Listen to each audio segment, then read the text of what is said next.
கர்த்தருடைய பரிசுத்த நாமத்திற்கு மகிமை உண்டாவதாக. ஆண்டவராய் இயேசு கிறிஸ்துவின் நாமத்தில் அன்பின் வாழ்த்துக்களை சந்தோஷத்தோடு தெரிவித்துக் கொள்ளுகிறோம்.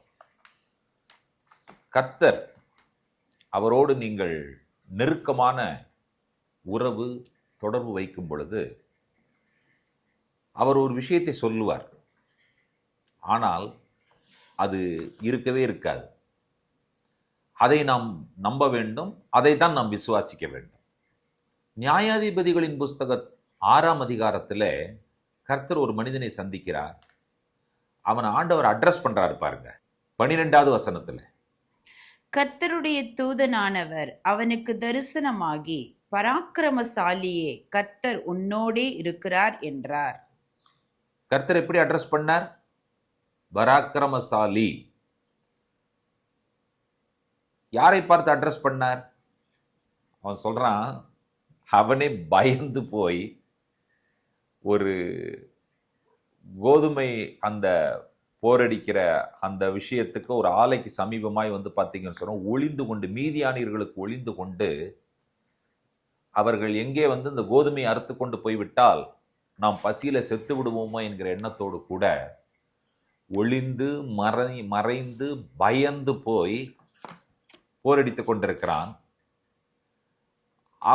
அவனுக்கு தெரியும் அவனிடத்திலே என்ன இருக்கிறது என்று சொல்லி. அவனுடைய பிசிக்கலா அவன் பார்க்கும் பொழுது வந்து பார்த்தீங்கன்னு சொன்னா அவன் ஒரு பயந்தவன். அவன் ஆண்டவர் அட்ரஸ் பண்ணும் பொழுது எப்படி அட்ரஸ் பண்ணினார்? அதற்கு அவன் சொல்லுகிற விஷயத்தை நீங்கள் கவனித்தீர்கள் என்று சொன்னால், ஆண்டவரே, நான் எப்படி இதை செய்ய முடியும் என்று சொல்லி அவன் கேட்கிறான். அவன் கேட்கிற கேள்வியை பாருங்கள். அவன் கர்த்தரிடத்துல சொல்லுகிற தகவல்களை பாருங்கள். நியாயாதிபதிகள் 6ஆம் அதிகாரம் 15வது வசனம். அதற்கு அவன், என் ஆண்டவரே, நான் இஸ்ரவேலை எதினால் ரட்சிப்பேன்? இதோ, மனாசேயில் என் குடும்பம் மிகவும் எளியது, என் தகப்பன் வீட்டில் நான் எல்லாரிலும் சிறியவன் என்றான். இவனை பற்றி இவன் கொண்டிருந்த நம்பிக்கை, அவனை பற்றிய நாலேஜ் அவனுக்கு எப்படி இருந்தது என்பதை கர்த்தரிடத்துல சொல்லுகிறான். எங்க கோத்திரம் மனாசே கோத்திரம். அடுத்தது, அந்த கோத்திரத்துல எங்க ஃபேமிலி இருக்குல்ல, ரொம்ப ரொம்ப புவர் ஃபேமிலி, எளிமையான ஒரு குடும்பம். கோத்திரத்திலே நாங்க எளிமையானவர்கள். சரி, எங்க குடும்பத்திலேயே எல்லாரிலும் நான் சிறியவன். இதுதான் அவனை குறித்து புரிந்து வைத்திருந்த ஒரு புரிதல். கோத்திரம் மனாசே, அந்த கோத்திரத்தில் இருக்கிற குடும்பத்தில் ரொம்ப புவர் ஃபேமிலி. அந்த ஃபேமிலியில நான் எப்படிப்பட்டவன் என்று சொன்னால் இருக்கிறதுலே லீஸ்ட், சிறியவன். அப்போ பாட்டம் லெவல்ல திங்க் பண்ணி வைத்திருக்கிற ஒரு நபரை பார்த்து கர்த்தர் சொல்லுகிறார், பராக்கிரமசாலியே. எட்டவே எட்டாது, ஏணி வைத்தால் கூட எட்டாது. இவன் தன்னை பற்றி நினைத்து வைத்திருக்கிற நினைப்பும் கர்த்தர் அவனை அட்ரஸ் பண்ற விதமும் பார்த்தீங்கன்னு சொன்னா சம்பந்தமே இல்லாமல் இருக்கிறது. இல்லாத ஒன்று அவனுக்கே தெரியும். அவனுடைய மனசுல படபட படபடன்னு அடிச்சிட்டு இருக்கு. ஒரு பயம் அவனுடைய இருதயத்துல இருக்கிறது. ஒரு பயம் அவனை சூழ்ந்து இருக்கிறது, கவ்விக்கொண்டிருக்கிறது. ஒரு ஆழ்ந்த பயம் அவனுக்கு இருக்கிறது. பதுங்கி மறைந்து போரடித்து கொண்டிருக்கிறவனை பார்த்து பராக்கிரமசாலி என்று சொல்லி ஆண்டவர் அழைக்கிறார்.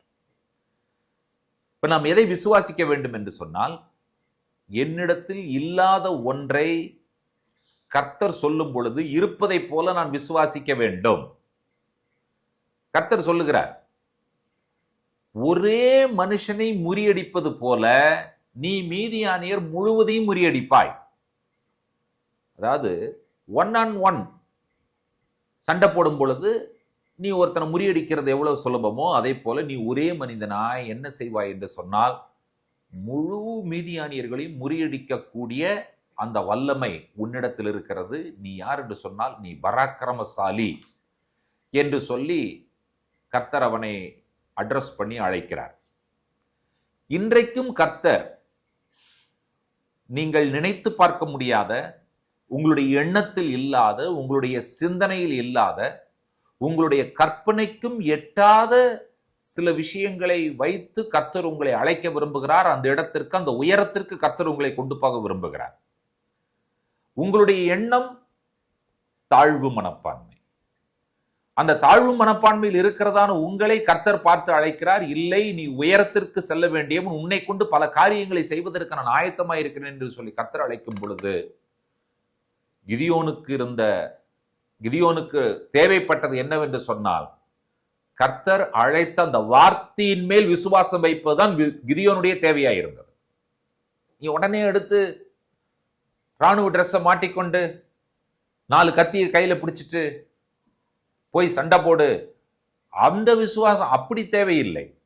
கிதியோனுக்கு இருந்த இம்மிடியட் தேவை என்னன்னு சொன்னா, கர்த்தர் அழைத்தார்ல பராக்கிரமசாலியே என்று சொல்லி, அதை விசுவாசிக்கிற அந்த ஒரு தேவையில கிதியோன் இருந்தார். ஆகையினால கர்த்தருடைய பட்டயம் கிதியோனுடைய பட்டயமாக மாறினது. இன்றைக்கு உங்களுக்கும் எனக்கும் இருக்கிற அவசர தேவை என்ன?